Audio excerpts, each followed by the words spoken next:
Selamat malam semuanya teman-teman. Perkenalkan, nama aku Muhammad Setiasari dengan NIM 25020202187. Di sini aku akan melakukan presentasi tentang temanya tentang butterfly effect. Sebelum masuk ke materinya, aku mau tanya simpel sama teman-teman semua. Teman-teman ada yang udah pernah dengar tentang teori ini atau ada yang udah tahu? Belum. Jelasin dong. Jelasin Kak. Kita masuk ke materinya kalau gitu. Oke. Butterfly effect. Teman-teman bayangin seekor kupu-kupu mengepakkan sayapnya di ujung di suatu sudut dunia. Kelihatannya kedengarannya sepele kan, tapi dari kepakan sayap itu bisa memicu rangkaian peristiwa panjang mulai dari perubahan angin, cuaca, sampai akhirnya menyebabkan badai di tempat yang jauh. Jadi secara teori, efek kupu-kupu atau butterfly effect itu adalah fenomena dalam teori kekacauan atau chaos theory yang menjelaskan bahwa perubahan sangat kecil pada kondisi awal suatu sistem kompleks dapat menyebabkan dampak yang sangat besar dan tidak terduga di kemudian hari. Butterfly effect berasal dari karya meteorolog Edmund Lorenz pada tahun 1960-an yang menemukan bahwa perubahan sangat kecil dalam data awal simulasi cuaca dapat menyebabkan hasil perakiraan yang sangat berbeda secara drastis di kemudian hari. Untuk teman-teman bisa memahami lebih dalam materi ini, aku akan membawakan satu kisah yang terkait dengan konsep. Judul kisah ini yaitu satu belokan kecil yang mengubah sejarah dunia. Di sebuah pagi yang cerah di kota Sarajevo pada tanggal 28 Juni 1914, jalanan dipenuhi orang-orang yang berdiri rapi di pinggir jalan. Bendera-bendera berkibar dan suasana di sana tampak ramai. Di tengah keramaian itu, sebuah mobil terbuka melaju perlahan. Di dalamnya duduk seorang pria berseragam militer bersama istrinya. Dia adalah Adolf Franz Ferdinand, pewaris tahta Austria-Hungaria.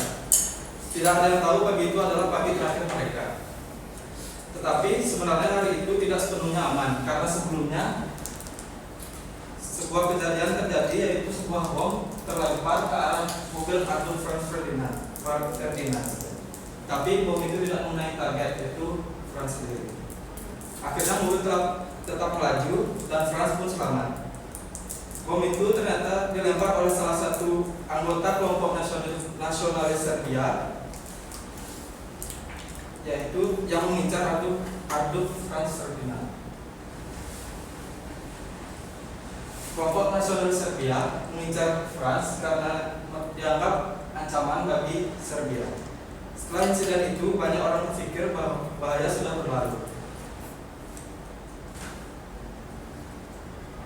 Setelah acara resmi selesai, Franz membuat keputusan kecil. Ia ingin mengunjungi korban luka akibat tragedi bom sebelumnya. Keputusan yang mulia, namun keputusan itu berarti untuk perjalanan harus berubah. Sayangnya informasi ini tidak tersampaikan dengan jelas kepada supir mobil kerajaan. Akhirnya mobil kembali melaju di sebuah persimpangan kecil. Sang sopir melakukan suatu kesalahan sederhana. Ia salah belok ke jalan sempit yang seharusnya tidak dilewati. Seorang pejabat menyadari adanya kesalahan arah dan segera memerintahkan sopir untuk memutar arah. Setelah itu, mobil berhenti dan mereka mencoba memutar arah. Tanpa mereka sadari, tepat di depan sebuah toko kecil berdiri seorang pemuda yang bernama Graf Frilo Princip. Ia adalah salah satu anggota nasionalis Serbia yang sebelumnya gagal membunuh Franz menggunakan bom itu. Namun sekarang mobil itu berhenti tepat di hadapannya. Graf Princip tidak berpikir lama, dia dua tembakan terdengar kencang. Adolf Franz Ferdinand dan beserta istrinya meninggal sempat. Kerumunan semua panik dan tidak ada yang benar-benar memahami bahwa dunia telah berubah. Lalu beberapa minggu setelah kejadian itu, negara-negara di Eropa saling menyalahkan dan aliansi militer saling bergerak. Dan tak lama kemudian, Perang Dunia I pun terjadi. Perang ini sering disebut Perang Dunia atau Perang Besar sejak terjadi sampai dimulainya Perang Dunia II pada tahun 1939. Ini adalah beberapa dampak dari Perang Dunia I. Yang pertama, jutaan korban jiwa akibat pertempuran dan kelaparan, runtuhnya kekaisaran besar di Austria-Hungaria, Ottoman, Jerman, dan Rusia. Perubahan peta politik dunia, terutama di Eropa, dan yang terakhir menjadi awal konflik global berikutnya, termasuk Perang Dunia Kedua. Kisah terbunuhnya Adolf Franz Ferdinand ini menunjukkan dengan jelas konsep efek kupu-kupu, di mana kesalahan kecil seperti salah belok dan kurangnya komunikasi memicu rangkaian peristiwa besar hingga terjadinya Perang Dunia I.